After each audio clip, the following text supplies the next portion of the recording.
Bakit ba pag ika'y nakikita, puso ko ay kumakaba?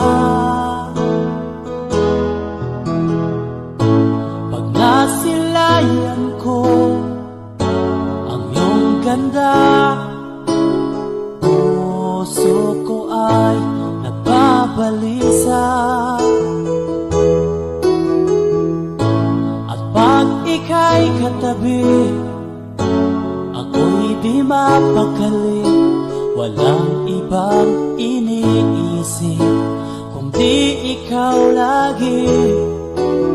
Sinubukan ko ika'y kalimutan, ngunit hanggang ngayon di ko makakayanan.